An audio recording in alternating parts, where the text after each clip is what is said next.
All right. The three-step speaking sequence. And now we're going to talk about the reasons why you really don't speak English fluently and proficiently the way you want to. And the whole three-step speaking sequence is probably quite contrary to what you were taught to do in school and by your teachers and what you see your friends doing. And there's a few reasons for that.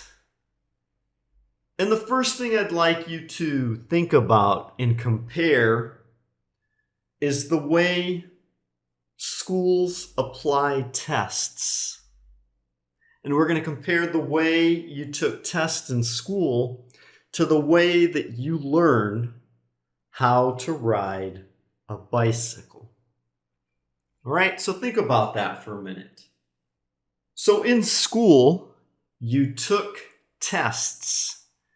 Your teachers taught you information. You received a lot of input to prepare for the test, the evaluations, in all subjects, not just English, but biology, history, geography, math. You memorized the information, you studied the rules, you did a few exercises, and then you took the test. And then what happened? 2 weeks later, you didn't remember hardly anything. I remember when I studied biology, I liked it. It was a great class. I had an interesting teacher. But today, I remember very little of the things that I studied. So let's compare that to riding a bicycle. How did you learn to ride your bicycle? Did you have to study a book? Did you have to learn some rules? No. You went outside, you got on the bike, someone pushed you to help you get started, and you started riding down the street. And then what happened?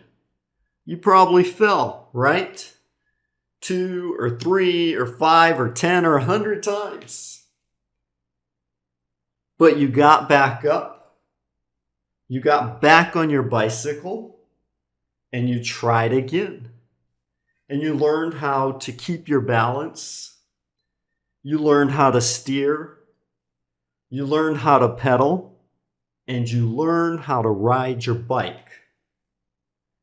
And now you can probably ride your bike without using your hands.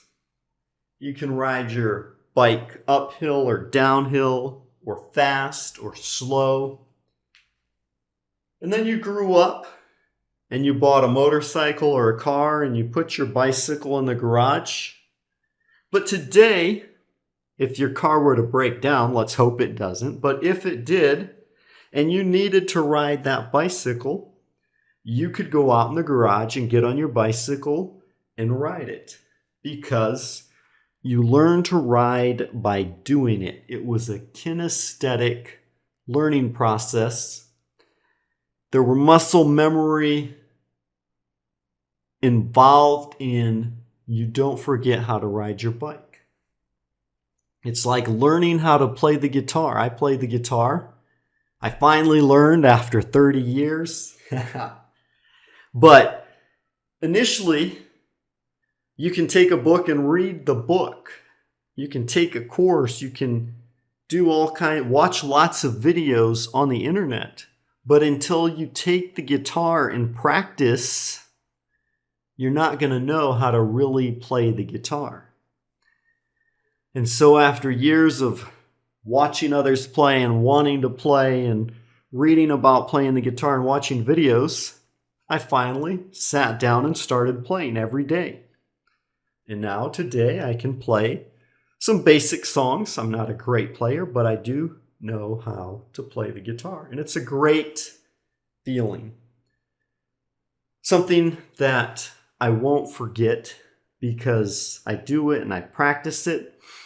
But I've learned to play by ear, so I don't need to look at the lyrics or the notes or the chords or the sheets. I can just listen and play the song that I want to play.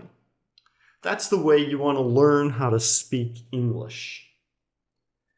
So think about how you learn to speak your mother tongue, the same process. When you were a child, you heard people speaking, you listened, and you started practicing, and you made sounds, you formed words, you joined words, and formed structures and sentences, and you began to speak.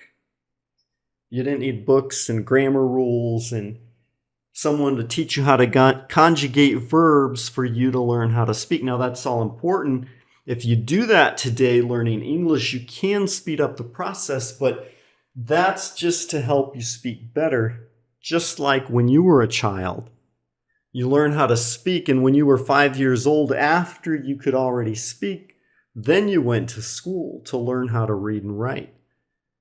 But even people who don't know how to read and write can still speak.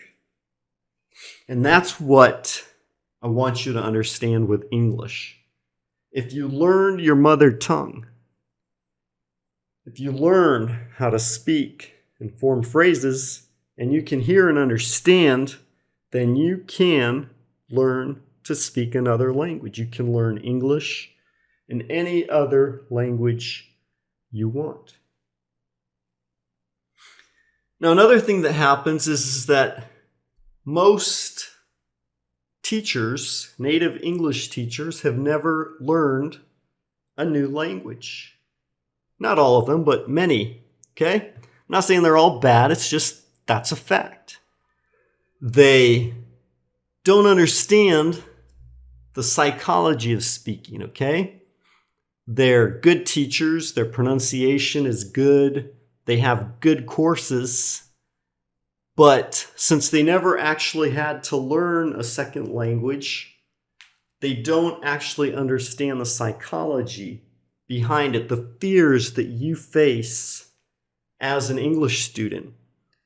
And so I've actually heard English teachers say, "Oh, don't worry about speaking. Just listen a lot. And then someday you'll start speaking." Okay, that's good, but remember that you have to practice. So, don't just do what people are telling you to do to sell you a nice course, to help prepare you for a test. All that's good, but it's not going to do much if it's not preparing you to speak.